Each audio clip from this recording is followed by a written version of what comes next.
Hi everyone, it's Marc Scoleri, Naples, Florida Realtor, and today we want to talk about what you need to consider before buying a beachfront condo.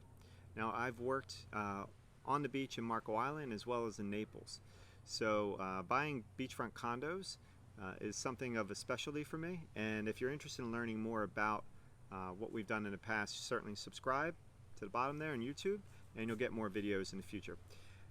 Okay, so first things first, the type of building that you're going to move into is a consideration, right? Do you want a high rise, 15, 20 floors, or do you want a lower mid-rise, 3, to 6 floors?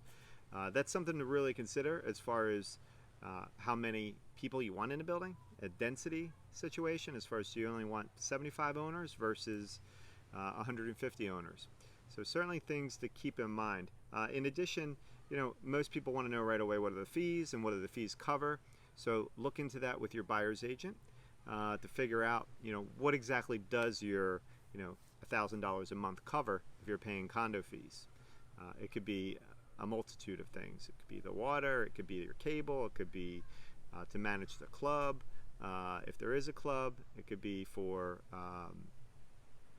just management fees if you have on-site management. So those are things to consider, look into, and certainly read up on before you make a decision on making an offer. In addition, your agent should be able to find out, is there any big assessment coming up? How old is the building? That's a big consideration.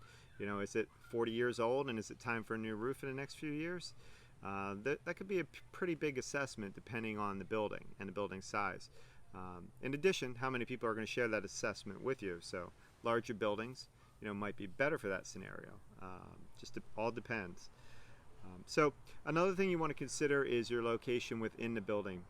Are you someone that wants to be on the first floor? If not, the higher you go up in the building, typically, the higher the cost. So if you want to be on the 10th, 11th floor with a view facing the Gulf of Mexico, your cost is going to be higher than the same unit down on the first floor. So that's something also to consider, as far as your price point goes. What other rules and regulations do you have to abide by? So you want to ask questions about that. If you have a pet, are you allowed to have any pets in the building? A lot of times condos on the beach don't allow pets. And if they do, they have to just be service animals.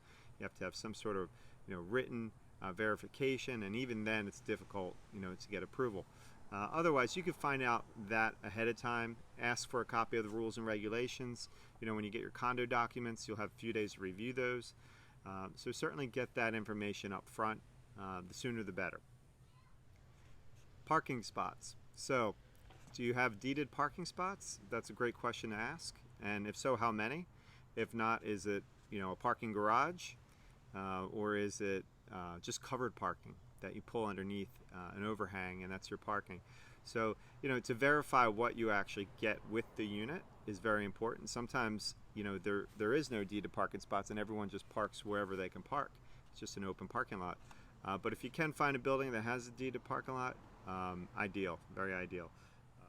Other questions I usually recommend people asking tends to deal with the building itself. What is the stability of the building? The financial situation. Can you get a recent budget?